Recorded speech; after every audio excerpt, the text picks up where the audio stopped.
Buenas tardes, colegas, profesionales y público que nos acompaña. La Comisión de la Mujer del Colegio de Médicos y Cirujanos de Guatemala les da la bienvenida a este webinar y agradecemos su participación. Hoy se abordará el tema Nutrición en época de pandemia por la doctora Edna Blandina Solís Morales.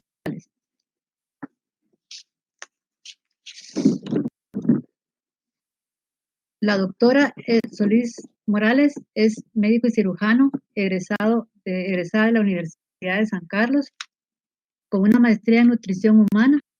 Es jefe del Departamento de Nutrición de la Unidad de Consulta Externa de Enfermedades del Instituto Guatemalteco de Seguridad Social. Actualmente presidenta de la Asociación de Nutrición Clínica y Aplicada de Guatemala, ANCLA. Es miembro y conferencista de FENLAMPE, que es Federación Latinoamericana de Nutrición. Las preguntas y comentarios las pueden formular a través del chat de esta sesión, que se encuentra en el ángulo superior derecho de la pantalla, en un rectángulo celeste, donde ustedes pueden hacer clic y escribir sus comentarios o preguntas. Bueno, sin más preámbulo, dejo con ustedes a la doctora Blandina Solís.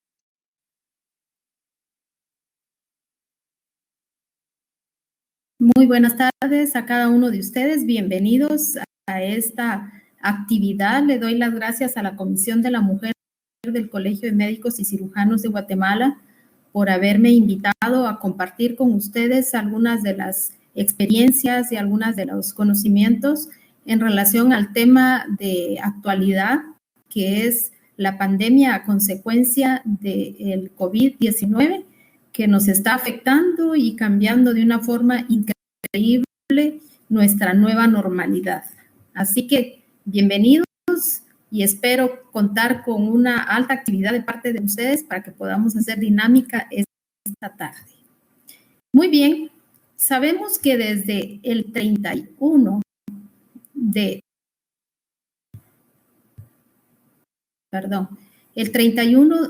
diciembre de 2019 empezamos con algo nuevo venía en relación a la nueva normalidad. Entonces, es ahí en donde nosotros pues empezamos a hacer cambios también en el área nutricional.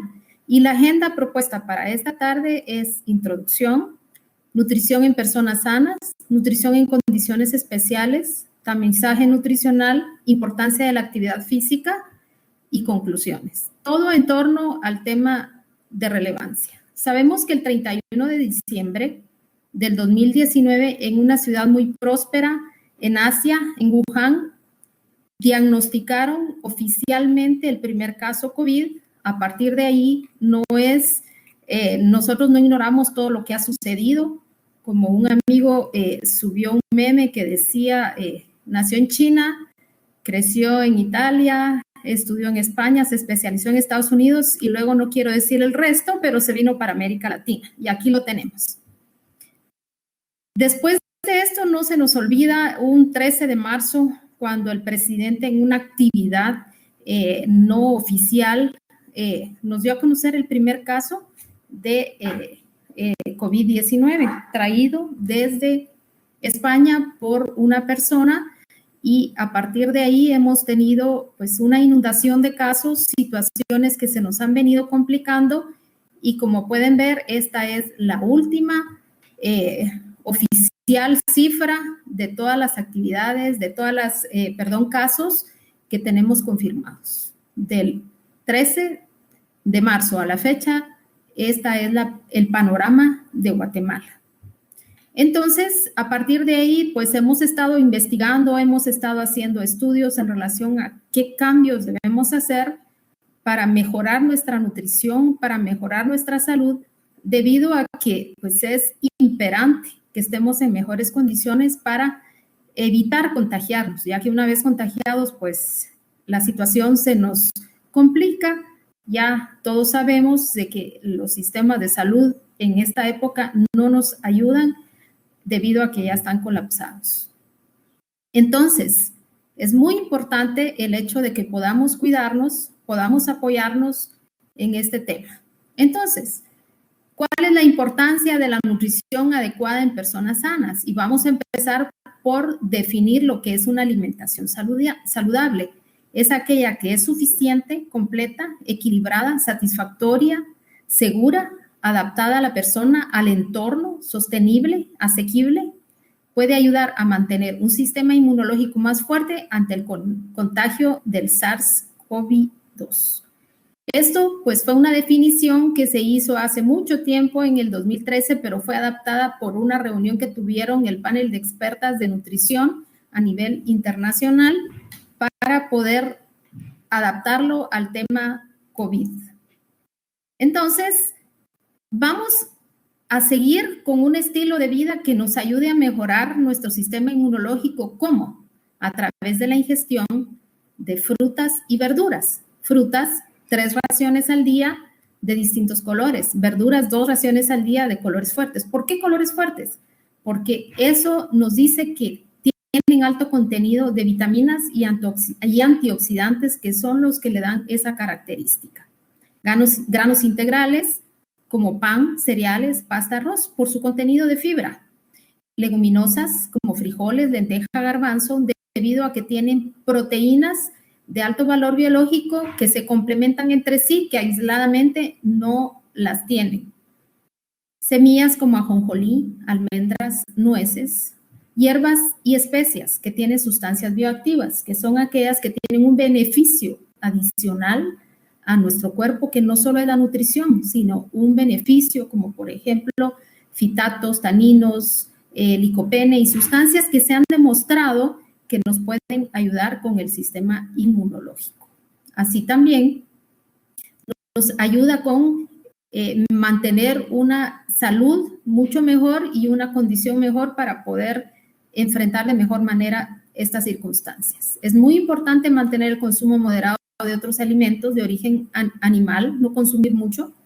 Alimentos enlatados y envasados no hay que consumir mucho, ya que tienen muchos preservantes. Sin embargo, cuando todo esto empezó, creo que corrimos al supermercado a comprar enlatados para guardar en la alacena, y pues era una época de mucho estrés y de mucho caos, y empezamos a comer de una forma no adecuada a consumir muchos de este tipo de alimentos. También se aconseja no comprar compulsivamente para no desabastecer a otras personas que no pueden comprar alimentos y que también pues necesitan adquirirlos. Hay que planear los menús de forma semanal o quincenal para que en estas condiciones de confinamiento no tengamos que salir tanto y exponernos tanto a el virus y a contagios. Hay que consumir alimentos en horarios establecidos y en familia. Hay que respetar los horarios, eso ayuda a tener una mejor digestión. Seguir buenas prácticas de higiene en la manipulación de alimentos. No desperdiciar alimentos y cuidar de mantener una adecuada salud digestiva a través de una ingesta variada de alimentos que contengan abundante fibra y otros nutrientes que son indispensables. Hay que evitar el consumo de alimentos que contengan exceso de azúcar y grasa, debido a que estos nos engordan o debido a que estos pues no ayudan a nuestra salud cardiovascular. Cubrir diariamente los requerimientos de agua, que ya sabemos que son de 6 a 8 vasos de agua. Estos son recomendaciones que se hicieron este año por el tema de la pandemia, una posición de expertos del manejo nutricional, no solamente en el mundo, sino a nivel de Latinoamérica, que nos dan, pues se reunieron, revisaron bibliografía y apoyaron para que nosotros tengamos estas guías. Como vivimos en Guatemala, entonces el INCAP hizo una guía nutricional adaptada a nuestro contexto. Aquí la pueden ver, en donde es la olla nutricional. Sabemos que todos los días tenemos que comer frutas, verduras, granos, y ven que esta olla es bastante sencilla para nuestra gente, para público en general. Ustedes la pueden utilizar para educar a sus pacientes en las clínicas, y vemos que hasta arriba azúcar y grasas lo ponen como un bajo consumo. No tenemos que consumir mucho de esto. La guía nutricional favorita mía es esta, porque no solamente pone lo que es que debemos consumir, la cantidades y frecuencias, sino que además pone el estilo de vida, descanso, ejercicio y en el centro pone la hidratación. No nos olvidemos que somos 65 a 70% de agua, por lo tanto debemos mantener una buena hidratación y en el contexto en el que estamos, lo relacionado a la vitamina D. Sabemos que la vitamina D nos puede ayudar. Más adelante voy a explicar cómo lo hace y debemos de darnos los gustitos muy de vez en cuando porque son bastante hipercalóricos y nos pueden dañar, nos pueden hacer ganar un poco de peso y eso no nos va a gustar. Es muy importante la modificación de hábitos de alimentación por la contingencia por el COVID-19. Entonces se sugirieron 6 pasos para poder hacer cambios en los hábitos de alimentación. 1, decidir cuál es la recomendación que se quiere llevar a cabo una a la vez. A veces queremos metas muy grandes y resulta que a media cuesta nos damos por vencidos y dejamos de hacerlo. 2, elegir una acción simple que se pueda hacer diariamente. Yo por lo menos tenía el problema de no consumir abundante agua pura. Entonces decidí, cuando yo desayuno, almuerzo y ceno, voy a poner un vaso de agua que debo tomarme al final. Esa puede ser una acción sencilla, pero que sí cuenta. Importante también planificar cuándo y dónde se llevará a cabo la acción elegida. Eso ayuda para que nos sistematicemos y nos ordenemos. 4, cada vez que se encuentre en ese momento y lugar, lleve a cabo la acción. Entonces, cada vez que yo desayuno, al terminar, me tomo mi vaso de agua porque lo pongo frente a mí. Recordar que toma aproximadamente 10 semanas llevar a cabo un cambio y lograr una modificación en nuestras actitudes que van en beneficio de nuestra salud. Pero hay una nueva noticia. Felicidades. El periodo de aislamiento puede ayudar a hacer un cambio benéfico para la salud. ¿Por qué? Porque estamos con más disponibilidad de tiempo para poder planificar y poder ejecutar estos cambios. Sabemos entonces, en resumen, que tenemos que consumir abundante agua pura, tenemos que consumir frutas y verduras, 3 porciones de frutas, 2 de verduras al día, y eso, pues, no lo digo yo, sino dice el grupo de expertos que debe ser lo que nosotros consumimos durante el día. Entonces, es muy importante el hecho de que mantengamos una nutrición sana para poder mantenernos bien y listos para un momento de estar expuestos, no enfermar. Ahora, les quiero hacer una pregunta con la idea que ustedes me contesten y yo voy a poder ver acá qué porcentaje me respondió. Lo que quiero es interactuar con ustedes, porque quizás ustedes me comprenderán que el hecho de estar de este lado, pues sin ver a nadie, pero puedo leerlos, es más emocionante. Entonces, por favor, les voy a dar 30 segundos para que contesten. Es importante individualizar la terapia nutricional en los pacientes de acuerdo a la condición fisiológica o comorbilidad. Entonces, pueden responder sí o no. Ahora les activo la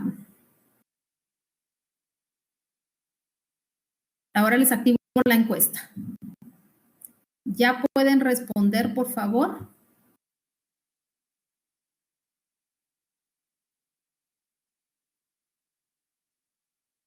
¿Ok? Así podemos publicarla.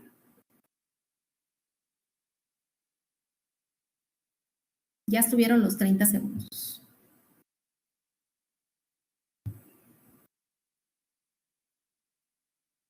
Entonces, pueden ver en su pantalla de que el 96% respondió que sí y 1% respondió que no. Entonces, es muy importante individualizar la terapia nutricional en los pacientes de acuerdo a su estado fisiológico y comorbilidad. Vamos a ver si tienen razón o no. Vamos a dar generalidades sobre nutrición en diferentes condiciones, en condiciones especiales, en grupos vulnerables y en personas que tienen ciertas comorbilidades. Yo sé que es un poco extenso, puede hacer que no me meta a profundizar demasiado en un tema, pero la idea es que aprendamos nosotros en nuestra práctica diaria qué debemos conocer para poder apoyar a nuestros pacientes en el tema nutricional. Entonces, vamos a empezar con la condición fisiológica especial de embarazo y lactancia. Perdón, me pasé. Entonces, ¿hay alguna información en relación al embarazo? La verdad es que es una enfermedad nueva, es una enfermedad que empezó hace tan poco, ya hay tan poca medicina basada en evidencia, que los que nos llevan la ventaja son los chinos por haber empezado antes. Entonces, ellos hicieron unos estudios, Chen, Su, Fan, hicieron unos estudios y siguieron a 21 mujeres embarazadas que eran positivas COVID-19 y que se encontraban en el tercer trimestre del embarazo. Estas 21 madres,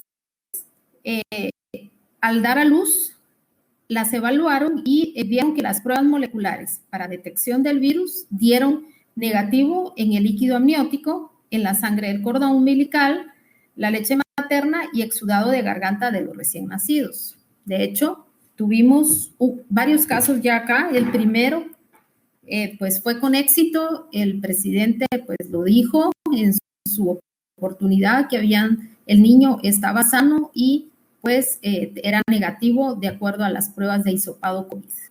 Entonces, en el tercer trimestre sabemos de que no hay contagio madre-feto. Entonces, ¿qué recomendaciones nutricionales se dan para las mujeres embarazadas con COVID-19? Primero, hacer una detección y diagnóstico. Hay que hacer una evaluación individual. Hay que hacer antropometría, datos clínicos, hay que hacer una investigación dietética para saber si está ingiriendo adecuadamente, está comiendo bien, tiene hambre. Hay que hacer las pruebas de laboratorio, su hematología o su examen de orina y los exámenes que corresponden y evaluar antropométricamente porque son tan dañinos las deficiencias como los excesos. Después de hacer un diagnóstico o detección, empieza lo que es la intervención nutricional. Entonces se sugiere que se consuma bastante cantidad de frutas, verduras, leguminosas, granos enteros, pescados, semillas, limitando siempre las grasas animales, carnes rojas, alimentos procesados o ultraprocesados por su alto consumo de preservantes y de sodio. Sobre todo tenemos que tener mucha precaución con las mujeres que tienen problema de preeclampsia con el consumo de sodio, así como la cantidad de azúcar. Hay que controlar la cantidad de azúcar que tienen los alimentos. En caso de no cubrir los requerimientos, entonces ya se puede proceder a una suplementación oral con fórmulas que se encuentran pues abundantes en Guatemala y ahí, si aún así no se logran los requerimientos y la persona está perdiendo mucho peso, entonces ya se procede a lo que es la nutrición intrahospitalaria, que consiste en nutrición enteral, o sea, por sonda nasogástrica o por gastrostomía percutánea, o una nutrición parenteral periférica o central, dependiendo cuál sea la necesidad de esta mujer embarazada. También es muy importante considerar el monitoreo y seguimiento, porque el objetivo es mejorar la respuesta inmune para llevar a término el embarazo y promover el adecuado aporte de nutrientes. Se sugiere que se den suplementos multivitamínicos como las prenatales, que tienen hierro, ácido fólico, vitamina C, E, D, selenio, omega. Quizás el omega no las traen todas las prenatales, pero es recomendable suplementar a una embarazada con omega 3 sobre todo, que son ácidos grasos poliinsaturados de cadena larga. Hay que darle el complejo B y zinc a la mujer embarazada para aumentar lo que es su sistema inmunológico. Eso nos va a ayudar a llevar a un feliz término este embarazo y el producto pues va a nacer en muy buenas condiciones. Dada la transmisibilidad de los virus respiratorios a través de la leche humana, se recomienda que las madres confirmadas COVID-19 positivas continúen amamantando. Eso es en relación a la lactancia materna. Eso lo dice UNICEF, y todas las bibliografías que consulté al respecto no piden que se omita la lactancia materna, a menos que la mamá tenga que ir a una unidad de cuidados intermedios o cuidados críticos que empiece ya con problemas serios relacionados con el COVID. También es muy importante lo que dice la Organización Mundial de la Salud y la CDC, pues todavía creemos en ellos en relación a la lactancia, que dice que la Organización Mundial de la Salud y el Centro de Control y Prevención de Enfermedades recomiendan continuar con la lactancia materna entre la pandemia y el COVID-19. Este grupo también que promueve lo que es la lactancia materna es un grupo mexicano que está apoyando la lactancia materna en pacientes COVID-19, sobre todo sabiendo los beneficios que esto trae al bebé, que sabemos que son múltiples y sobre todo en los primeros 21 días, donde el calostro le transmite, a través del calostro se le transmite elementos importantes para su sistema inmunológico. Aquí podemos ver que la leche materna tiene por lo menos 13 elementos que ayudan al bebé a su buena nutrición y a su inmunonutrición versus la leche de fórmula, que solo tiene 7 elementos más una cantidad alta de azúcar. Entonces, ¿qué dicen estas entidades internacionales en relación a la lactancia materna en una paciente COVID? Aún si la madre ha estado expuesta o es un caso sospechoso de COVID-19 con síntomas leves, la lactancia materna sigue siendo una opción muy razonable, ya que es relativamente fácil disminuir el riesgo de exponer al bebé a las secreciones respiratorias maternas con el uso de una mascarilla o cubrebocas y el lavado de manos. Entonces, esto ayuda mucho al bebé, el tema de transmitir todo el paquete inmunológico. Ahora nos vamos a otro grupo vulnerable, que sería el adulto mayor. Graeber en 2019 hizo un estudio que los adultos mayores son una polifarmacia. El 95.3% de los adultos mayores de 65 años toman más de 10 medicamentos al día. Hay que tomar en cuenta que esto puede traer una alteración medicamento-alimento porque la absorción está alterada. Hay que tomar en cuenta que empiezan a tener disminución del gusto por la comida, van perdiendo el paladar, ellos mismos se quejan, es que este alimento no le siento sabor o este alimento está amargo. Y también tenemos que considerar que en esta edad muchas personas utilizan prótesis, algunas de ellas mal ajustadas y otros pues no tienen dientes para masticar. Entonces tenemos que considerar todo eso para las guías nutricionales en personas mayores. En el adulto mayor también hay que considerar la disfunción inmune, discapacidades, déficit nutricional, que están más afectados porque afecta estructuralmente el sistema respiratorio debido a que disminuye la masa muscular y sabemos que los músculos de la respiración son importantísimos para poder tener un buen recambio de oxígeno. Hay una respuesta metabólica al estrés aumentada. Las infecciones aumentan el consumo energético y entonces ellos necesitan mayor aporte de nutrientes en esta edad.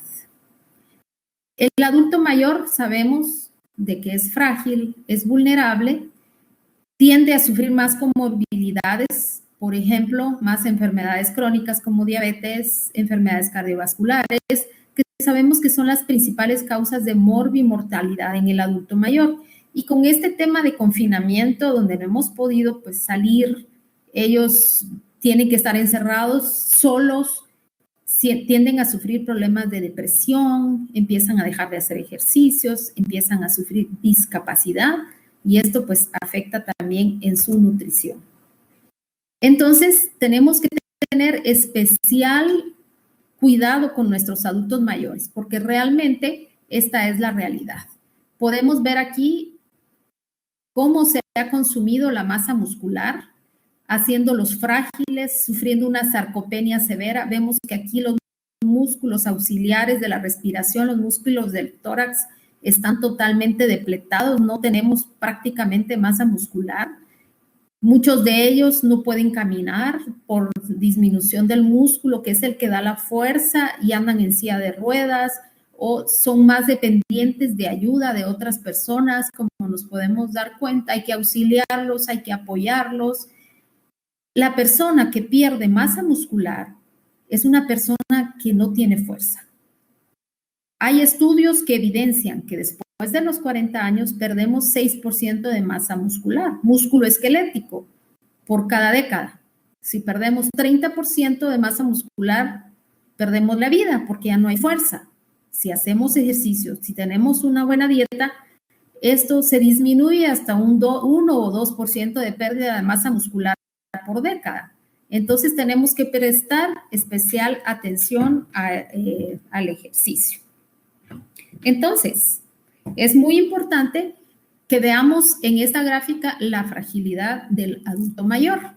Sabemos que el adulto mayor, pues antes era mayor de 65 años, ahora es mayor de 60.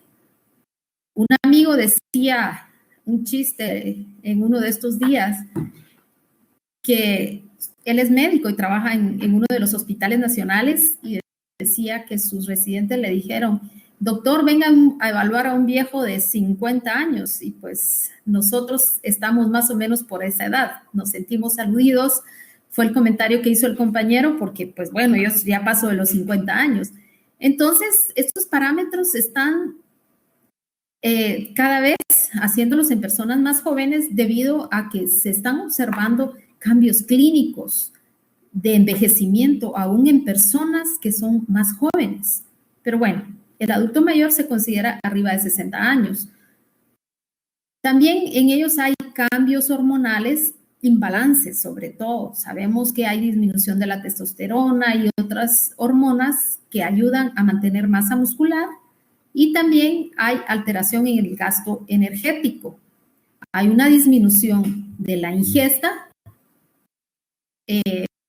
dietaria diaria, hay una disminución de la actividad física que nos lleva a perder masa muscular, y hay una inflamación generalizada que está relacionada también con el mal estilo de vida y con el sedentarismo.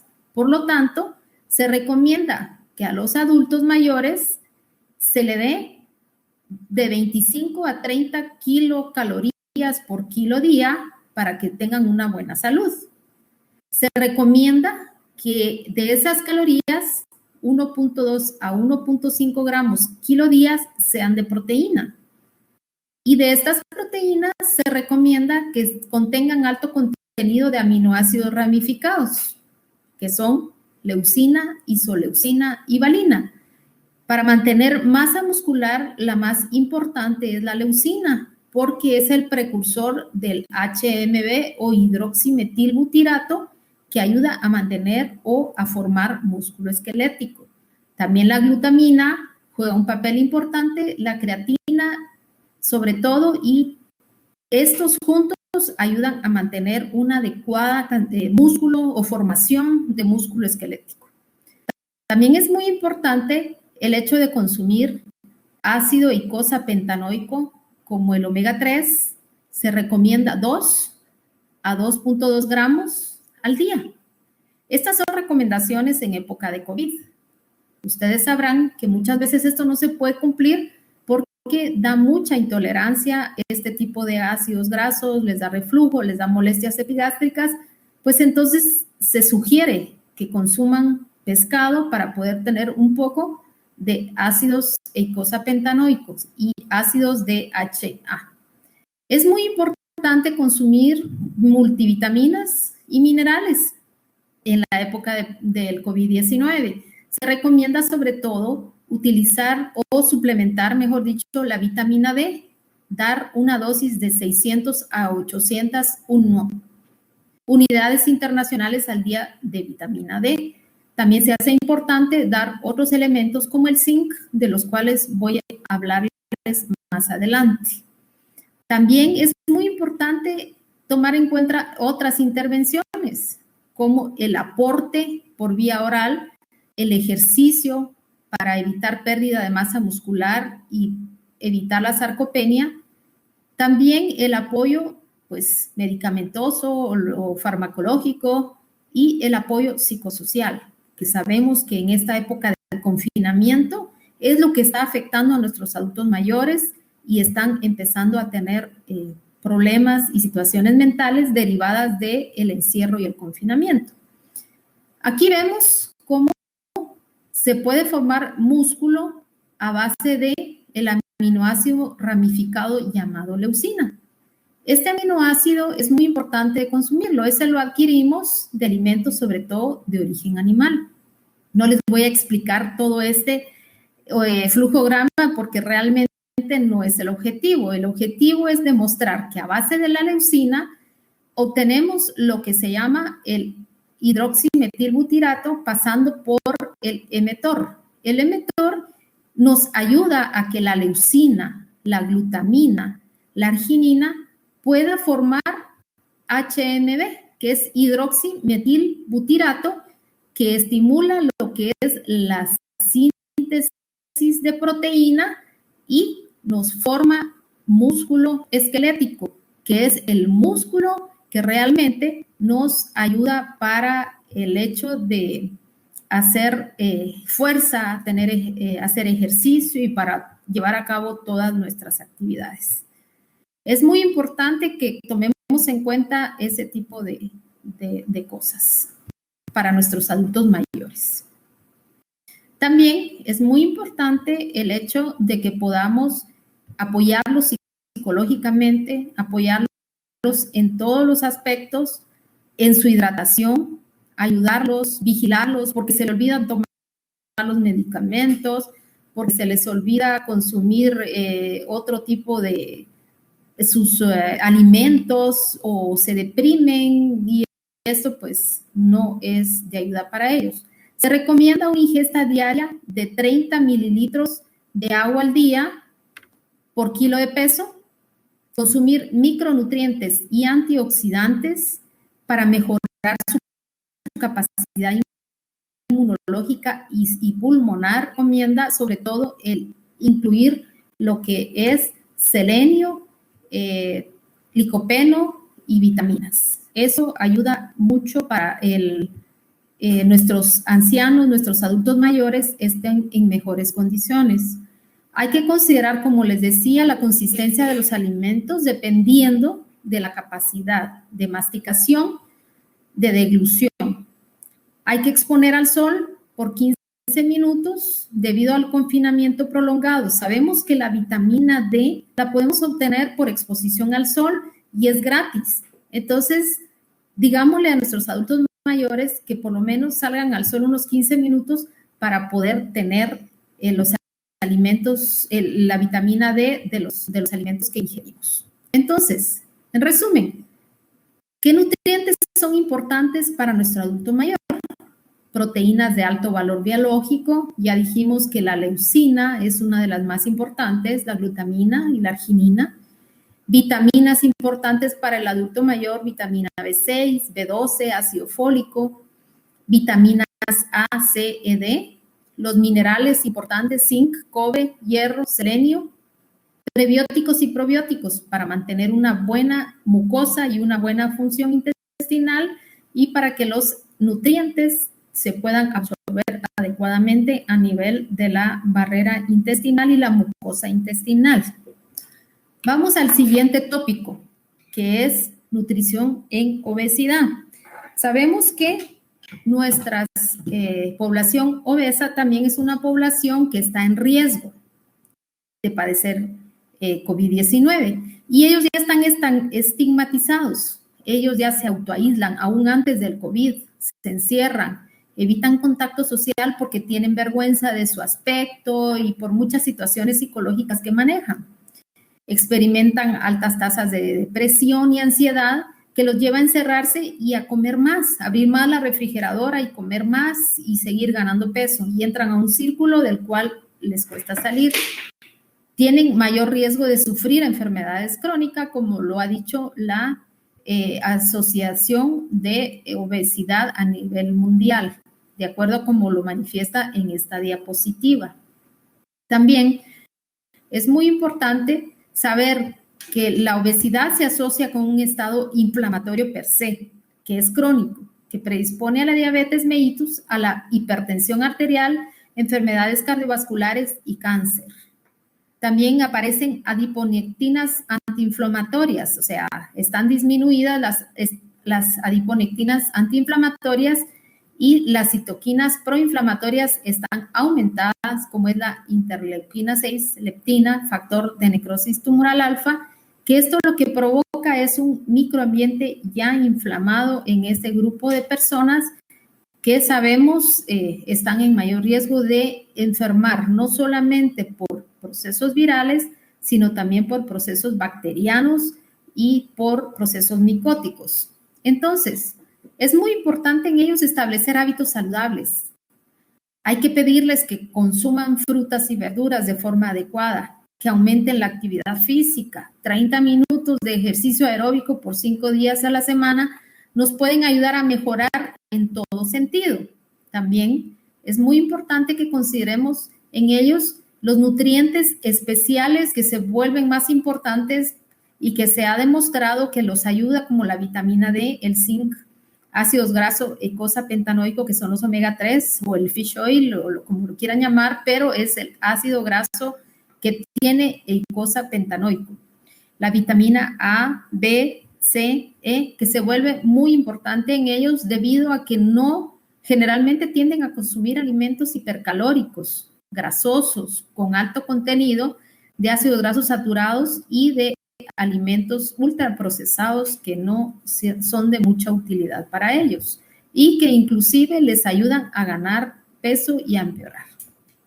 Otra condición que pone en riesgo a nuestros pacientes es la diabetes mellitus. Sabemos que los pacientes con diabetes mellitus tienen un compromiso en su respuesta inmunológica, la cual está afectada. Tienen mayor susceptibilidad a infección por bacterias, virus y por el COVID-19, que es el del que estamos hablando, pues también tienen un rápido progreso o complicaciones respiratorias que los puede llevar a shock séptico, falla orgánica, aumento de riesgo de mortalidad. Ellos pues también son un grupo muy vulnerable, por lo que debemos tomarlos muy en cuenta. Un aspecto muy importante con ellos es mantener una adecuada glucemia a través de medicamentos, a través de una buena dieta.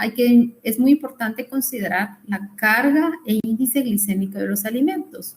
Para eso encuentran ustedes tablas donde aparece el índice glicémico de los alimentos y se van a dar cuenta de que los pacientes diabéticos escogen los que tienen las cargas glucémicas con índice glicémico más altos. Es increíble la atracción que tienen hacia esos alimentos.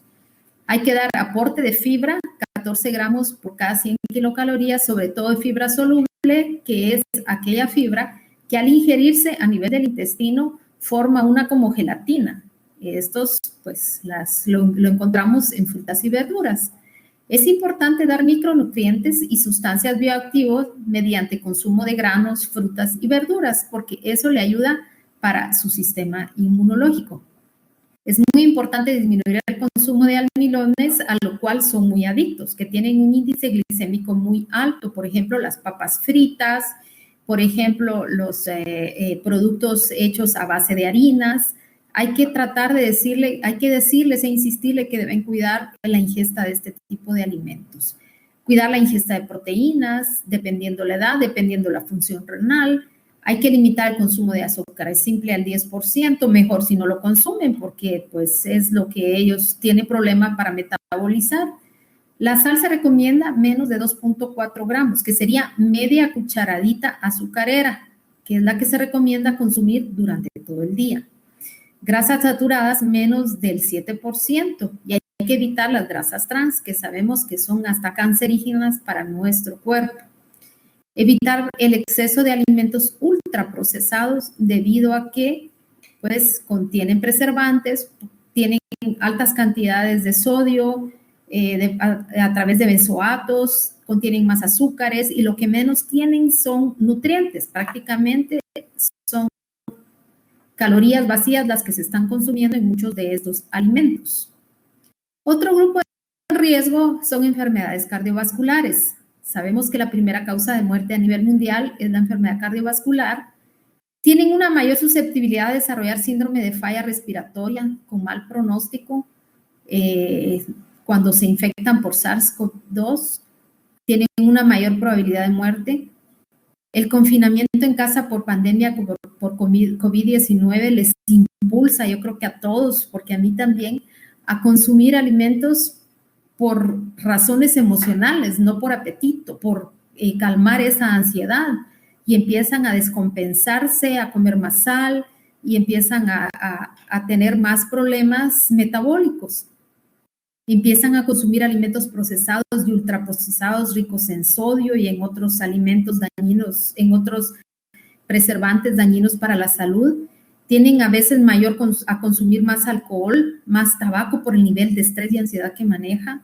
Tienden a hacer más sedentarismo, no les gusta hacer actividad física, entonces empiezan a fatigarse y se empiezan a quejar con uno y dicen, mire, es que no camino porque me fatigo, pero se fatiga porque no camina. En fin, es algo que el paciente siempre pone excusas. Alteran sus horarios, están a altas horas de la noche con el teléfono, con las redes o con cualquier otra condición, cualquier otro distractor, sedentario, procuran no hacer ejercicio, sino estar sentados con este tipo de dispositivos. Entonces, ¿qué se recomienda? Aumentar la ingesta de frutas y vegetales, disminuir el consumo de sal a 5 gramos al día. Eso es una cucharadita rasa azucarera de las chiquititas. No poner el salero en la mesa, hay que quitarlo porque es tentación.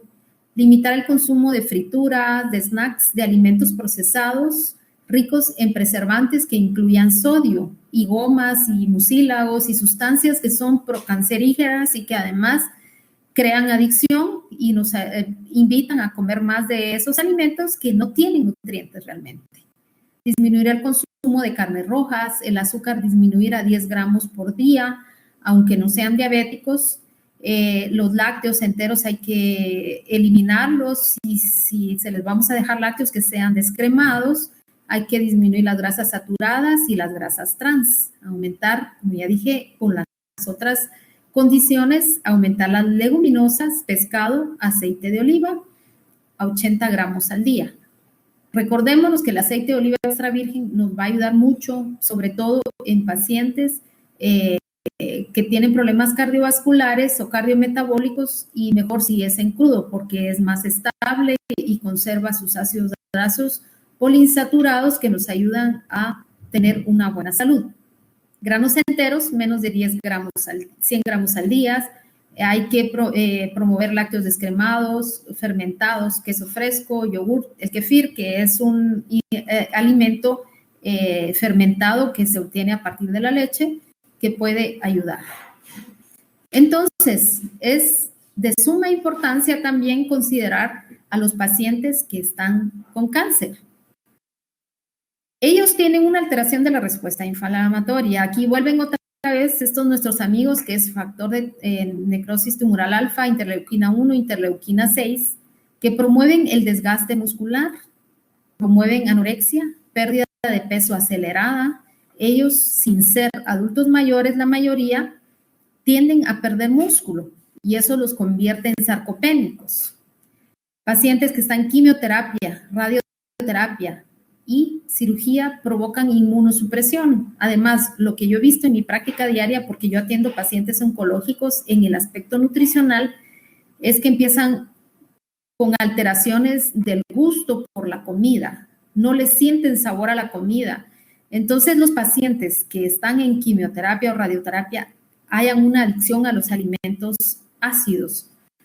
He apoyado a este tipo de pacientes con algunas sugerencias para poner un poco ácida alguna comida y así es como hemos logrado que aumenten un poco de peso. Y cuando no lo logran, pues empezamos a utilizar fórmulas especializadas para ellos que tengan aminoácidos ramificados. Entonces, nutrición en cáncer, ¿qué estrategia? Debido a la condición de ellos, sobre todo cáncer de mama y de pulmón, como decían los oncólogos esta semana que vimos un webinar de ellos, decían que es muy importante aplazar intencionalmente la quimio y la radio, pero sobre todo en cáncer de mama y de pulmón, porque son los más vulnerables y los que se han visto que se infectan de COVID-19. Hay que poner más atención a la protección personal, hay que tener una vigilancia más intensiva en casos positivos, especialmente los que tienen ya comorbilidades, porque sabemos que los que más, estadísticamente más padecen de cáncer son nuestros adultos mayores. Entonces, si ya son mayores y también tienen comorbilidades, eso pues nos lo ponen más vulnerables. Entonces, hay que dar un aporte de 25 a 30 kilocalorías por kilo día de energía, basado de 1 a 1.5 gramos kilo día de proteínas, basadas en aminoácidos ramificados, de 2 a 4 gramos al día de leucina, que sabemos que es el que nos va a formar, nos va a activar el mTOR y nos va a formar HMB para que el músculo pueda realmente formarse, el músculo esquelético, y recuperar esa masa muscular perdida. Hay que dar ácidos grasos omega 3 de 1 a 2 gramos al día de ácido glicosa pentanoico. Se recomienda la vitamina D3. Recordemos que la vitamina la ingerimos a través, o la producimos, mejor dicho, a través de ácidos grasos. Si nos exponemos al sol, sabemos que en el hígado sufre la primera hidroxilación y en los riñones la segunda hidroxilación para que se forme una vitamina D3 metabólicamente activa. Pero vitamina D3 nutricional, que son las que nosotros tenemos en los suplementos, se recomiendan de 600 a 800 unidades al día. También a ellos hay que suplementarlos con vitaminas A, B, C, selenio, zinc, hierro. La mayoría de ellos tienden a padecer anemias severas. También se le puede dar fórmulas nutricionales en caso la ingesta sea menor del 70%. Hay que apoyarlos, hay que evitar que se desnutran, hay que evitar que pierdan masa muscular. Es muy importante iniciar el tratamiento nutricional dentro de las primeras 24 a 48 horas de hospitalización y continuar después del alta. Esto no solo a nuestros pacientes con cáncer. Todo paciente que entra por COVID, hay que hacerle su evaluación nutricional, hay que hacer una planificación nutricional y hay que empezar a tratarlos, a suplementarlos y evitar que pierdan peso. Por supuesto, poner más atención a los pacientes oncológicos, que son los que más están depletados. Luego vamos a entrar a otra situación, otra condición, que es nuestro paciente renal. Yo trabajo muy fuertemente con pacientes renales en el Seguro Social. Tenemos pacientes en todos los estadios, prediálisis, diálisis, trasplantados. Son aproximadamente 7 a 8 mil pacientes los que están bajo la cobertura de nefrología del ISSSTE. Muchos de ellos están en diálisis peritoneal, otros en hemodiálisis. Los estamos suplementando continuamente, les damos proteínas, alto aporte de proteínas y sobre todo proteínas de alto valor biológico. El grupo de Conexión en Nutrición, un grupo de nutriólogos mexicanos, hicieron este algoritmo que me pareció interesante mostrárselos. Ellos, cortesía de ellos, vale la pena mencionarlo porque se esforzaron en presentarlo y puede ser una ruta muy interesante para que ustedes puedan considerar en su práctica. Entonces, el paciente que se le diagnostica COVID, que ya es enfermo renal, tenemos dos opciones. Uno, manejo de acuerdo a la terapia actual. Sabemos que el paciente, si es COVID, hay que manejarlo de acuerdo a las indicaciones que ya están establecidas. Si no es COVID, pues se sigue otra ruta. Pero como el tema de hoy es paciente COVID, enfermo renal, entonces es de él que vamos a hablar. Si este paciente es COVID y tiene que entrar a un tratamiento especial nutricional, vamos a seguir esta ruta únicamente si empieza con tratamiento sustitutivo, ¿sí? En caso de diálisis peritoneal y hemodiálisis, y en los que reducen las sesiones de hemodiálisis dependiendo del estado del paciente. Si están en terapia sustitutiva, entonces se puede hacer el ajuste de proteína y balance hidroelectrolítico. Recordemos que estos pacientes tienen mal manejo de líquidos, entonces se restringen líquidos dependiendo de su condición, y también el aporte de proteínas. Pacientes en tratamiento sustitutivo, en diálisis peritoneal o hemodiálisis, necesitan un alto aporte de 1.1 a 1.3 kilo de proteína al día. Entonces, si damos un adecuado aporte de proteína, también tenemos que tener cuidado con la corrección de potasio y calcio y fósforo. Aquí no lo menciona, pero sabemos que el alto aporte de proteína nos puede afectar con el tema de la elevación del fósforo, nos puede dar hipercalemia, hiperfosfatemia. Entonces hay que orientar al paciente sobre alimentos ricos en fósforo mismos que tienen que disminuir, porque si el alto contenido en fósforo en nuestro enfermo renal activa lo que es la paratormona y empieza un proceso de envejecimiento o resorción ósea que nos puede dar problemas en nuestros pacientes y que también tiende a producir hipercalcificación a nivel de los vasos sanguíneos. También es muy importante aquí, pacientes con hiperfosfatemia, una reducción de las proteínas altas en fósforo. ¿Cuáles son las proteínas altas en fósforo? Tenemos sobre todo las de origen animal. Ellas pues nos pueden afectar en cierto momento la elevación de este mineral. También se recomienda reducción de alimentos envasados y procesados, ahumados, embutidos, porque estos son altos en fósforo, si seguimos esta ruta.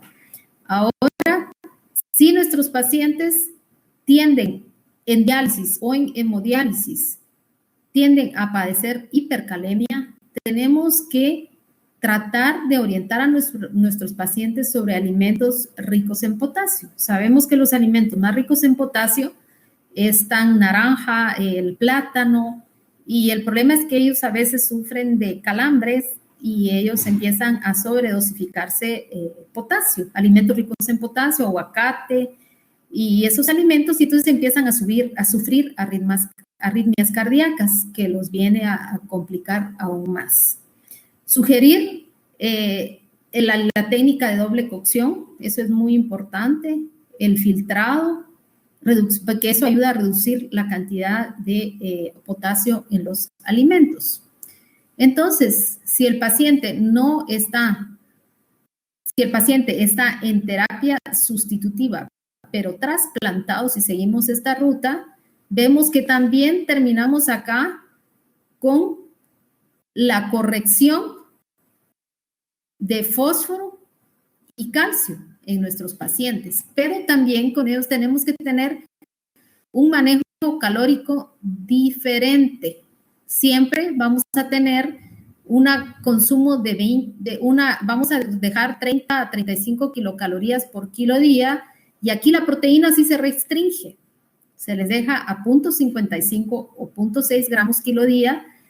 Inclusive sugieren que se deje una dieta casi vegetariana como las que estoy señalando acá, con análogos de aminoácidos, que son unos aminoácidos a los que les quitan el grupo amino, y entonces eso ayuda a que cuando los ingiramos, el exceso de nitrógeno que tenemos en nuestro organismo, ellos lo atrapan y los usan para poderse absorber, porque un aminoácido sin nitrógeno casi que no es un aminoácido, pero estos vienen diseñados de tal forma que le quitan el grupo amino, y al entrar en contacto con nuestro organismo, ellos atrapan, entonces reciclan el nitrógeno y bajan así los niveles de nitrógeno de urea. Entonces, si el paciente no está en terapia sustitutiva, o sea, en la etapa predialítica, como le decimos, se maneja igual que el paciente trasplantado, dando un aporte proteico bajo, como les mencionaba. Si es que se considera El caso en individual, 0.55 a 0.6 gramos kilo día, y esta dieta, como les mencionaba, que es casi vegetariana. Entonces, yo en mi vida no he tenido mayor complicación de tratar a un enfermo como es el enfermo renal. Se puede descompensar por electrolitos, se nos puede descompensar por líquidos, se nos puede descompensar por malnutrición. Nosotros contamos con fórmulas especializadas para pacientes con enfermedad renal que están en tratamiento sustitutivo. Sin embargo, ellos tienden a perder mucha proteína a través del líquido peritoneal y a través de la hemodiálisis. Y el aminoácido que más pierden es la albúmina. Sabemos que la albúmina es muy importante para el sistema inmunológico y para mantener la presión oncótica. Entonces, estos pacientes son más vulnerables. Donde yo trabajo hemos tenido muchos casos positivos de COVID porque tienden a ser más vulnerables a contraer la enfermedad por deficiencias de múltiples nutrientes y deficiencia de la albúmina sobre todo, que nos da un montón de complicaciones, los edematiza, los descompensa, y este tipo de pacientes necesitan alto aporte de proteínas. Me refiero a los pacientes que están en tratamiento sustitutivo de diálisis y hemodiálisis, porque recordemos que son 3 tratamientos sustitutivos: la diálisis peritoneal, la hemodiálisis y el trasplante. El trasplante se maneja igual que un paciente en la etapa predialítica. Estas enfermedades crónicas que son desgastantes, que son psicológicamente estresantes y provocan mucha ansiedad, son muy difíciles de manejar. Estos pacientes están polimedicados, estos pacientes no quieren hacer dietas, no quieren seguir instrucciones, entonces se descompensan con mucha facilidad, y nosotros pues en esta época que tenemos ahí en la unidad, no está a nuestro cargo, pero ahí está el intensivo COVID-19, pues sabemos que muchos de estos pacientes que se nos están yendo es porque antes son diabéticos, o son hipertensos, o son renales, o son oncológicos, y pues por eso es que les insisto en tener un cuidado especial con este tipo de pacientes, que son muy vulnerables y muy susceptibles de enfermar.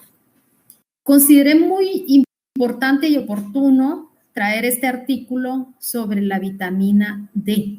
¿Por qué suplementar vitamina D?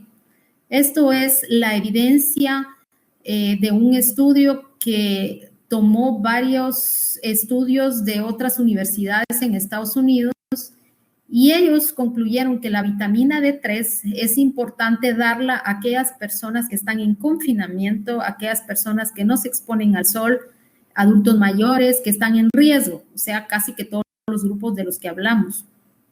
¿Por qué? Porque induce las catelicidinas y defensinas que pueden producir la replicación y concentración de células, que pueden reducir la replicación y concentración de células proinflamatorias y citoquinas.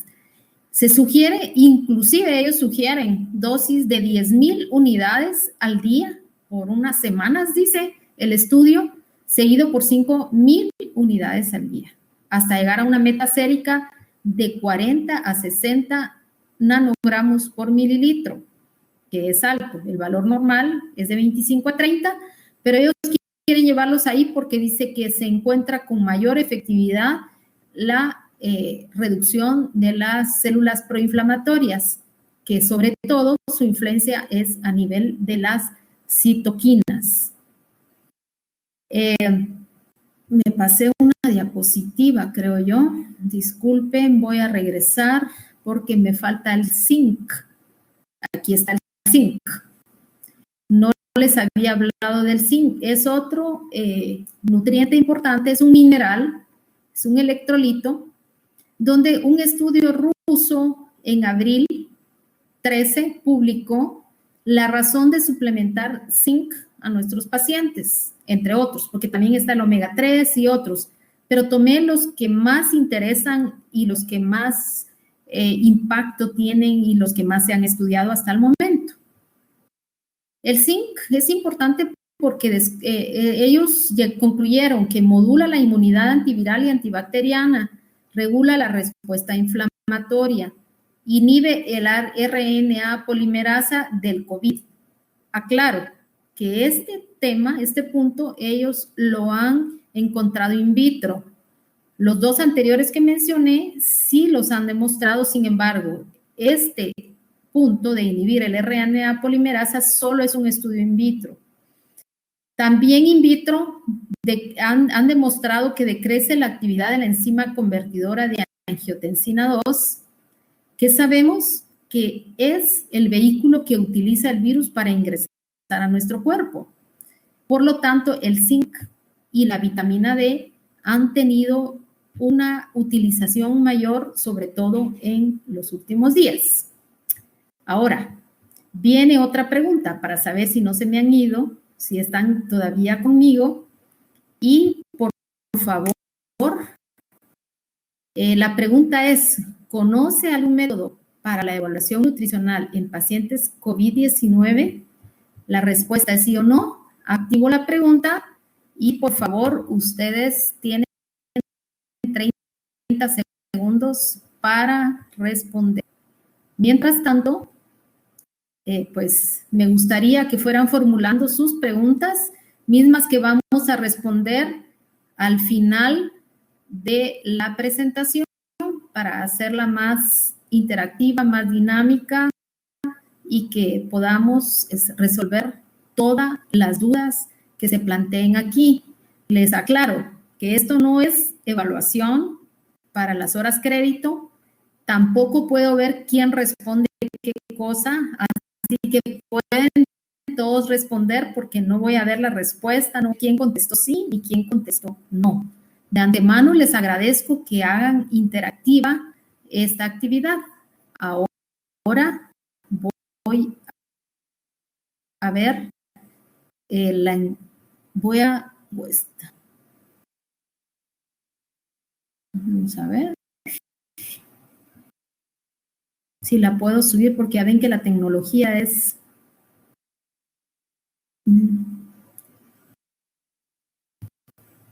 Bueno, pues no la pude subir, pero me contestaron, 15% me contestó que no. Bueno, creo que se me pasó el tiempo en la contabilización, pero mi idea es saber si conocen algún método de evaluación nutricional, porque aquí los vamos a mencionar. Ese es el objetivo, de que podamos aprender juntos. Yo no lo sé todo, pero compartimos con ustedes algunas herramientas de las cuales pues vamos a hablar. Sabemos que la evaluación nutricional es clave porque antes de nosotros poder hacer una proyección o un programa nutricional, tenemos que hacer un tamizaje. Yo no sé si ustedes recuerdan cuando estudiábamos medicina hace algún tiempo, apenas fue el año pasado, que nos ponían dentro del tamizaje el índice de masa corporal o el índice de Quetelet. Pues esa es una herramienta de tamizaje muy sencilla, que es peso en kilos partido talla en metros al cuadrado. Sabemos que el valor normal va de 18.5 a 25, pongamos. Si están abajo de ese rango, ya están desnutridos, y si están arriba de ese rango, ya están con sobrepeso o obesidad, dependiendo del dato. Hay otras herramientas que se pueden utilizar en pacientes ambulatorios, como lo es la valoración global subjetiva, que es una herramienta, que es un cuestionario y se basa en punteos. También en adulto mayor se mide lo que es la fuerza. ¿Cómo se mide? A través de un dinamómetro o que le apriete a uno los dedos para saber qué tanta fuerza tiene. Entonces, es muy importante hacer el tamizaje y dentro de las herramientas que sugiere el Centro Latinoamericano de Nutrición y la Asociación Europea de Nutrición es el MUST. Les puse ahí la dirección a donde ustedes se pueden direccionar para que puedan saber más de él, porque les digo, cada apartado del que hemos hablado, que hemos visto acá, es puede ser tema de una sola conferencia. Aquí estamos dando un vuelo general donde vamos a aprender, como les dije, lo más importante para nuestra práctica diaria. Entonces, el MUSC es Malnutrition Universal Screening Tool. Este utiliza aspectos como índice de masa corporal, pérdida de peso en los últimos 3 a 6 meses, si ha estado ingiriendo adecuadamente los últimos 5 días, si tiene alguna enfermedad aguda. Es un instrumento de tamizaje o cribado, es diseñado para identificar adultos malnutridos. Es una herramienta fácil que consta de 4 pasos y que nos ayuda, pues, a orientarnos si el paciente está malnutrido y nos ayuda a orientar la terapéutica. Está pensado para usarse en hospitales o ambulatorio y está utilizado de una forma fácil, está diseñado de una forma fácil para que nosotros lo podamos aplicar. Está el NRS 2002, que este es Nutrition Risk Score, que nos ayuda a evaluar lo que es el grado de desnutrición. Utiliza antropometría como el índice de masa corporal, pérdida de peso, cambio en la ingesta, severidad de la enfermedad, y que nos ayuda, pues, a establecer a través de preguntas y mediciones cómo podemos orientar la nutrición de nuestros pacientes. Es la herramienta de cribado que recomiendan, como les dije, la Asociación Europea de Nutrición Clínica y Metabolismo, sobre todo en pacientes hospitalizados. Nos va a ser de gran ayuda. Y la otra herramienta que nos están sugiriendo utilizar, no vamos a entrar en detalle porque esto tal vez es muy técnico, pero por lo menos es importante que sepamos que existen métodos de tamizaje o cribado nutricional, que son las que nos van a ayudar para determinar, para orientar nuestro plan nutricional. Están los criterios GLIM, que es Global Leadership Initiative on Malnutrition. Lo apoyan más tanto la Asociación Europea de Nutrición como el Centro Latinoamericano de Nutrición, debido a que toma en cuenta los factores fenotípicos y de etiología. En los factores fenotípicos, pérdida de peso, si es mayor de 5% en 6 meses o 10% en más de 6 meses. Toma en cuenta la baja musculatura o fuerza de agarre. Toma en cuenta si el índice de masa muscular ha disminuido a menos de 20 kilos metros al cuadrado en menores de 70 años o 22 kilos metros cuadrados en mayores de 70 años. Y los aspectos etiológicos considerados son disminución del consumo de alimentos, inflamación. Y en la disminución del consumo de alimentos se pregunta o se responde si es menor del 50% de los requerimientos en una semana.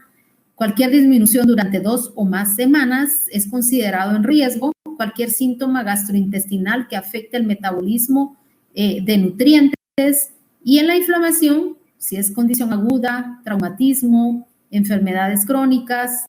Y este es fácil de usar porque para el diagnóstico de malnutrición o desnutrición se requiere un criterio fenotípico y un criterio etiológico, por lo tanto es una herramienta fácil de usar. Así es como hacemos nuestro cribado o nuestro tamizaje nutricional para enfocar nuestra terapéutica. Ahora vamos, ¿qué opinan los expertos en relación a la actividad física? Es muy importante hacer por lo menos una combinación de ejercicio aeróbico y una combinación de ejercicio anaeróbico. Sabemos que los sugeridos son 30 minutos, por lo menos 5 veces por semana.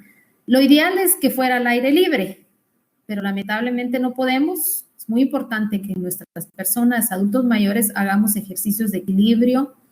Y ahora que estamos confinados, pues tenemos que buscar el tipo de ejercicio que más se adapte para nosotros, para nuestra circunstancia. Por ejemplo, aquí sentados en casa con unas mancuernas, haciendo repeticiones, haciendo ejercicios en la sala. Estas bandas están muy útiles para ayudar a formar masa muscular. Cuando no tenemos pesas, cuando no tenemos herramientas o instrumentos para tener en casa para poder hacer ejercicios que nos ayuden a fortalecer nuestro músculo. Entonces podemos utilizar estas bandas y hay tutoriales, podemos buscar tutoriales en línea donde nos ayudan a tener actividad física, que no solamente es para mejorar masa muscular, fortalecer el sistema inmunológico, sino que sabemos que estimula ciertos neurotransmisores como las endorfinas, las serotoninas, que nos dan una sensación de bienestar. Y en este confinamiento tenemos que estar con un estado de ánimo mejor para poder resistir, evitar salir pues a la calle. Es muy importante la actividad física para todos, pero sobre todo para nuestro grupo en riesgo. Entonces, ¿qué concluyo? Mis conclusiones después de hacer esta revisión y presentárselas a ustedes es que es muy importante priorizar los grupos vulnerables para orientar la terapia nutricional, sobre todo ancianos y personas con comorbilidades porque ellos están muy desgastados. O nuestro grupo vulnerable que también son los obesos, que tienen pues también el mismo riesgo de personas mayores de contraer enfermedades virales, enfermedades bacterianas y el COVID, que es nuestro tema. Es muy importante iniciar tempranamente el apoyo nutricional en los grupos vulnerables, ya sea para darles inmunonutrición o para ponerlos a bajar de peso o para ayudarles a disminuir la fragilidad o disminuir la sarcopenia, porque podemos tener obesos sarcopénicos. El problema es que no solo perdemos músculo, sino perdemos el músculo que perdemos se va, o sea, la grasa va desplazando al músculo. Entonces, podemos vernos llenitos, pero sarcopénicos. Y eso está, en jóvenes también eso se está dando mucho. Existen nutrientes que pueden coadyuvar en la prevención y tratamiento para el paciente COVID-19 ya diagnosticado, como las que les menciono a continuación, que serían proteínas de alto valor biológico, vitaminas y antioxidantes, que ya les he mostrado evidencias de la vitamina D, del zinc, se aconseja vitamina A, C, selenio. Es importante dar ácidos grasos poliinsaturados como el omega 3 y el aceite de oliva, que son pues ácidos grasos que tienen no solo funciones inmunoestimulantes, sino que también funciones cardiovasculares protectoras. Entonces, es muy importante ese tipo de suplementación. Espero no haberles aburrido, espero haberles dado pues tips importantes para su práctica diaria. Yo les agradezco realmente que hayan asistido a esta actividad. Sabemos que juntos podemos contra el COVID. Es muy importante que nos unamos, que nos informemos. Sabemos que hay muchos charlatanes publicando cosas, hay muchas videoconferencias de gente que no está apta, que no está preparada o no está certificada para poder dar recomendaciones. Realmente unirnos contra esta enfermedad es lo que nos va a ayudar. Agradezco mucho que hayan estado acá, como les digo, y esperamos poder compartir con ustedes en otra oportunidad, en otro momento. Quería correr la diapositiva, pero algo pasa. No quiere correr.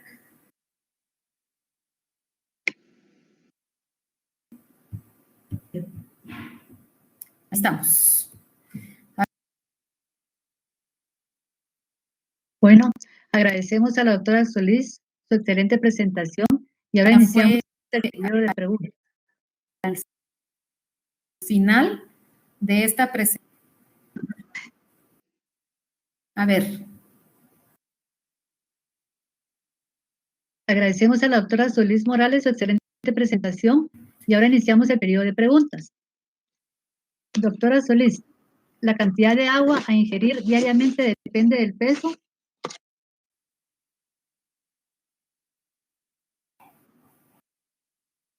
En adulto mayor sí, se recomienda 30 mililitros por kilo día, pero en personas no mayores se recomienda que consuman de 6 a 8 vasos de agua al día.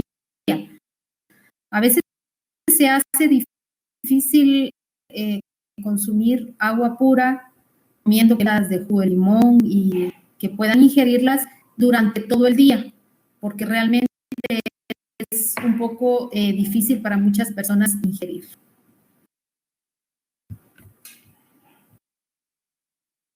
¿Alguna otra pregunta?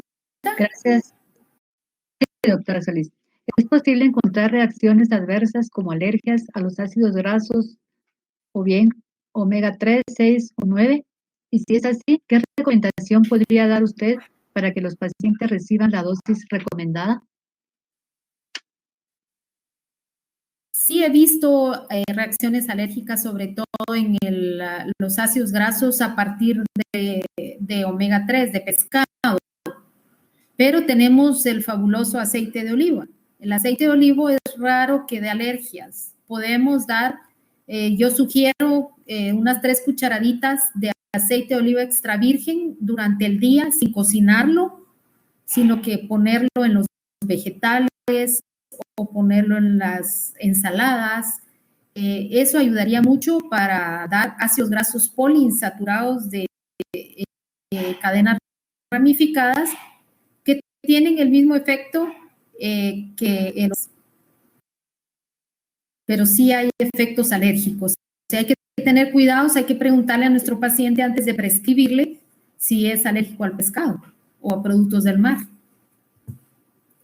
¿Otra pregunta?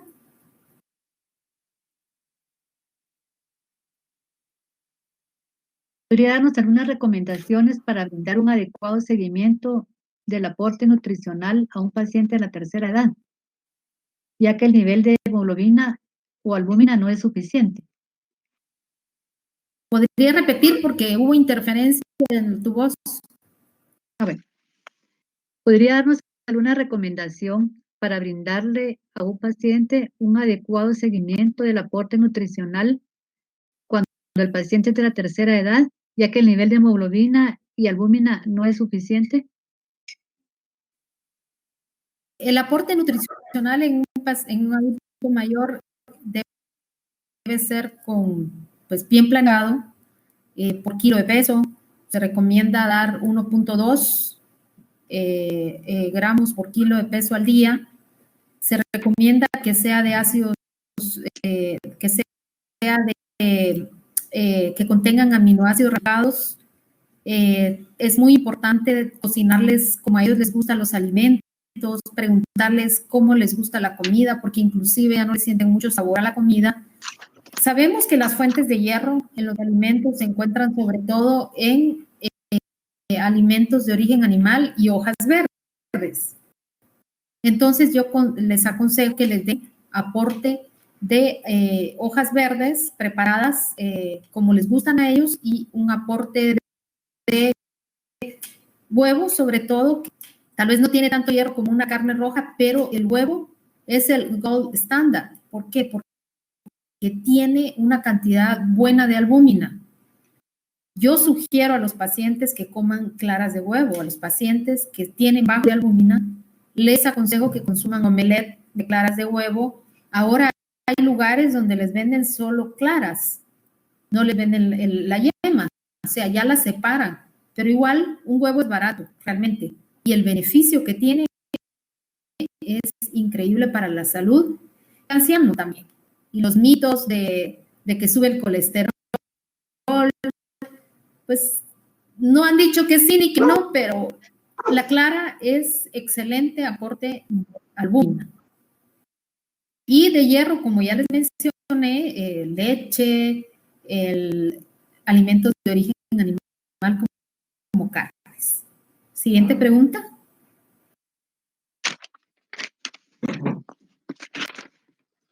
¿Cómo evitar la sarcopenia en el adulto mayor? ¿Cómo evitar la sarcopenia en el adulto mayor? La sarcopenia o fragilidad del adulto mayor, tenemos que empezar a trabajarla desde que cumplimos 40 años. ¿Por qué? Les mencionaba que se pierde 6% de masa muscular por cada década y al llegar a pérdida de 30%, morimos. ¿Cómo la evitamos? Con ejercicio y una buena dieta. Pero si ya tenemos un adulto mayor sarcopénico, si ya tenemos a un adulto mayor frágil, lo que hacemos es lo mismo, dieta y ejercicio, solamente que en la capacidad del adulto mayor. Hemos tenido adultos en silla de ruedas y me preguntan, pero doctora, ¿cómo quiere que yo haga ejercicio? Si míreme, estoy en silla de ruedas. Entonces, yo les sugiero que usen mancuernas, pero me dicen, mire, es que no tengo mancuernas.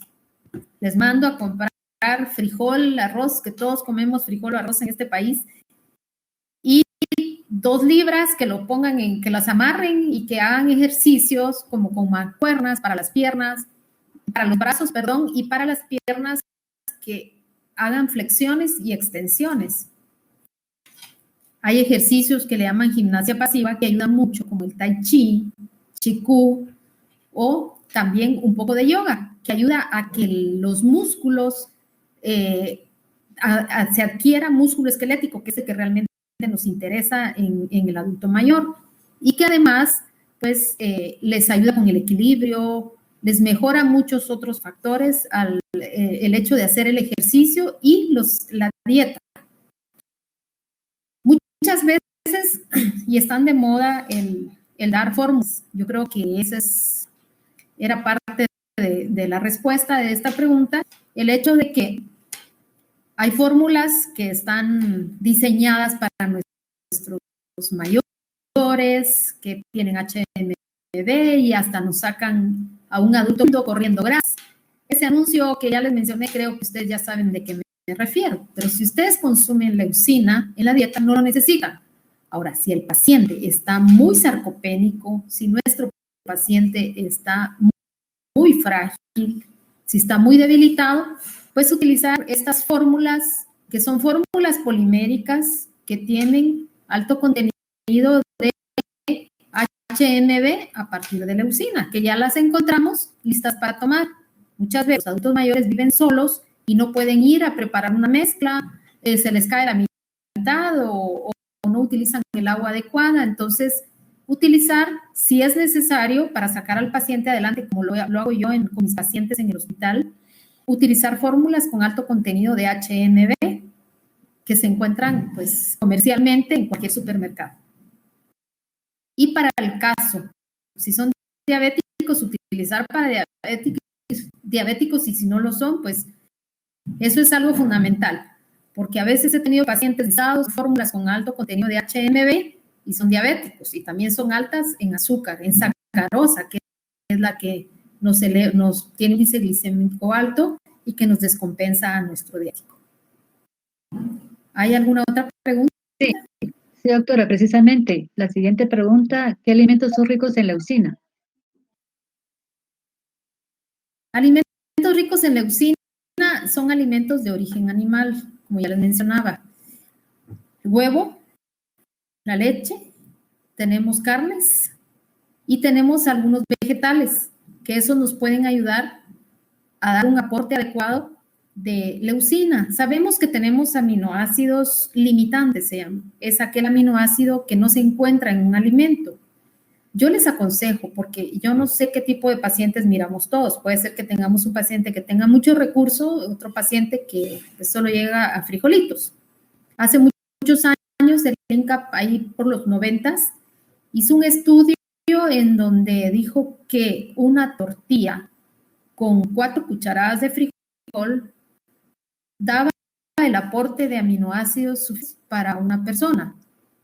Hablando de la mezcla, por supuesto que debemos tomar en cuenta la edad de la persona. Entonces, la leucina la encontramos en algunas mezclas de alimentos, por ejemplo, tortilla con frijol, ahí tenemos suficiente aporte de leucina para nosotros poderlos ingerir en los alimentos. Gracias, pero doctora. Si no hacemos ejercicio, esa leucina no entra al mTOR y no se forma músculo esquelético. Buen detalle. ¿Qué opina del uso de megadosis de vitamina D en esta época de pandemia? Pues los expertos sugieren utilizarlo. De hecho, se recomienda utilizar dosis altas en adultos mayores. Yo Estoy muy familiarizada con el tema de la vitamina D porque tengo mucho paciente crónico con todas las patologías de las que hablamos hoy. Yo soy, pues, término intermedio. La bibliografía que les mostré decía que 10,000, de 5,000 a 10,000 unidades internacionales por día. Es una cantidad bastante alta. Hay que tomar en cuenta que este estudio lo hicieron en Europa, donde los días de sol son muy cortos, hay mucha gente adulto mayor.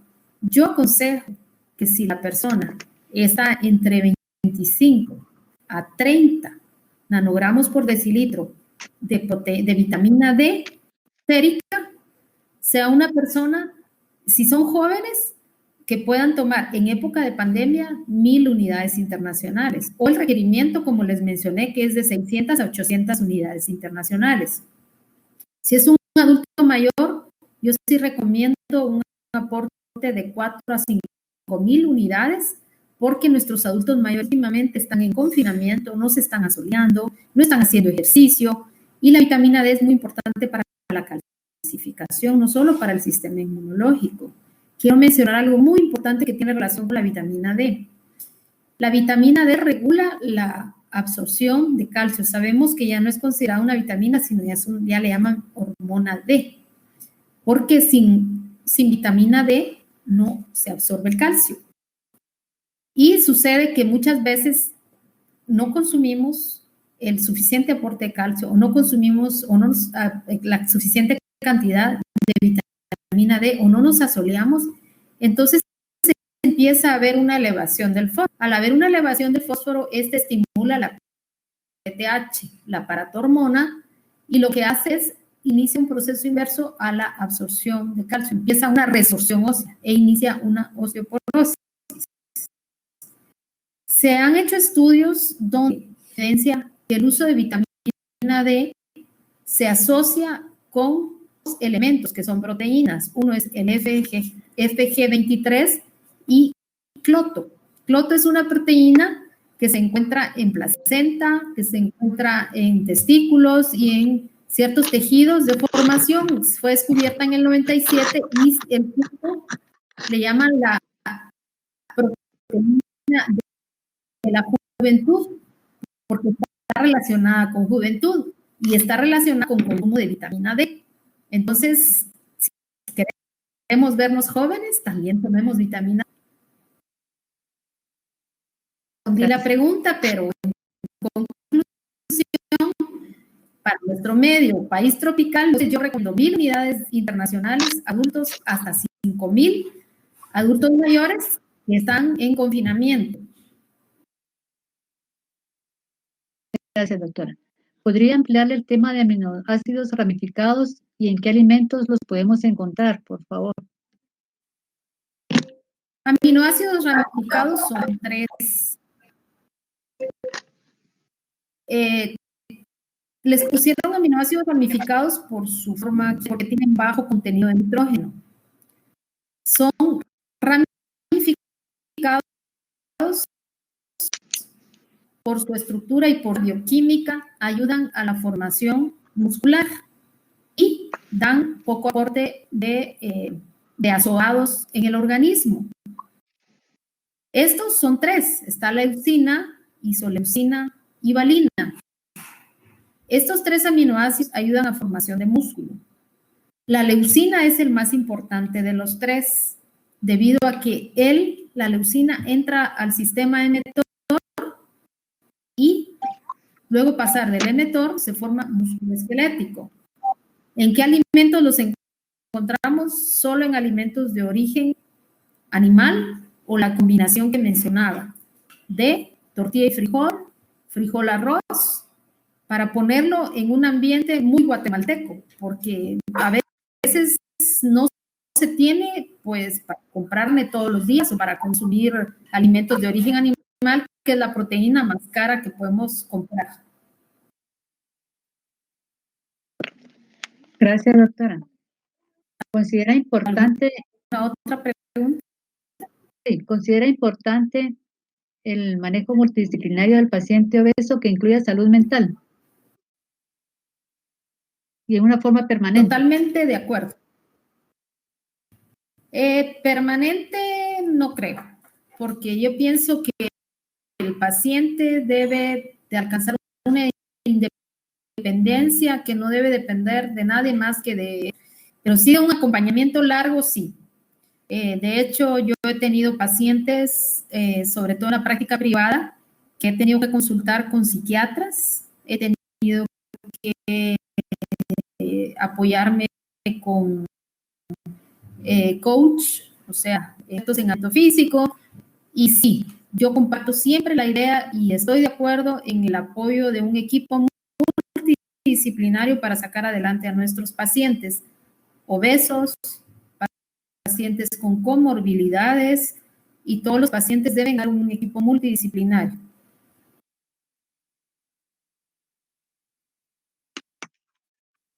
Gracias. ¿Considera importante que el paciente adulto mayor pueda consumir proteína en polvo? ¿Puede ser útil en este caso?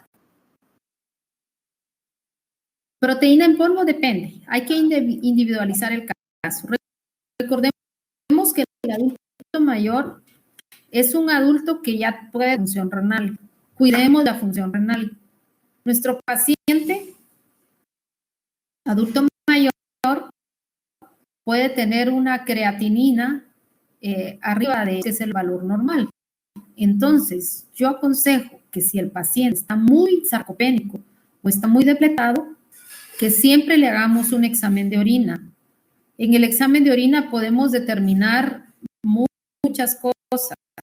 El examen de orina es el ultrasonido del nefrólogo, como dicen en el área rural, y a mí me sirve mucho del tema de un examen de orina para saber si nuestro paciente no está orinando proteínas, si tiene albúmina en orina. Y también a nuestro paciente tenemos que evaluar si renalmente está bien para poder dárselo. Gracias, doctora. Dosis diaria de zinc y cuánto tiempo debe administrarse. La dosis diaria de zinc depende de la edad y depende de la condición. El niño, pues es aconsejable que consuma zinc. El zinc lo tenemos también en semillas, eso aporta en almendras, en nueces, también ahí lo podemos tener. Se aconseja más o menos un aporte de zinc para condiciones normales de 9 más o menos miligramos para una mujer, de 9 a 10, y para un hombre de 12 a 14. Para no complicarnos la existencia, 15 miligramos parejo. Dar un poquito más de zinc no nos va a dañar. Los niños sí necesitan un poco más de aporte, hasta 20 miligramos de zinc, sobre todo si están en etapas de crecimiento. Embarazadas también se les da 20 miligramos. ¿Cuánto tiempo? En época de coronavirus, en época de pandemia, yo aconsejo que hasta que esto se resuelva. Si está embarazada, hasta que resuelva el embarazo, y si es un niño, hasta que llegue hasta que haya terminado el proceso de crecimiento acelerado. En mujeres sabemos menarquia, y en hombres sabemos que es un poquito después que terminan el crecimiento acelerado, donde las dosis de zinc se vuelven importantes. Gracias. Los alimentos ricos en antioxidantes y ácidos grasos poliinsaturados se recomiendan para personas obesas. ¿Pueden también ser recomendables para personas sanas? Sí, en épocas especiales como esta, sí. Los antioxidantes son importantes. Tenemos en cuenta que muchos de los antioxidantes los podemos conseguir en los alimentos. Recordemos que los antioxidantes le dan color intenso a una manzana roja, a una manzana verde, a un tomate, que nos puede tener altas cantidades de licopeno, y que se han hecho estudios y se sugiere en base a lo que han encontrado que es un preventivo de cáncer, el licopeno. Entonces, podemos consumirlo en los alimentos, y en épocas de estrés, una suplementación es una buena opción, como en esta época. Pero al terminar esta época, realmente, si personas jóvenes, me incluyo, ¿verdad? Entre los jóvenes, no necesitamos mucha suplementación por mucho tiempo.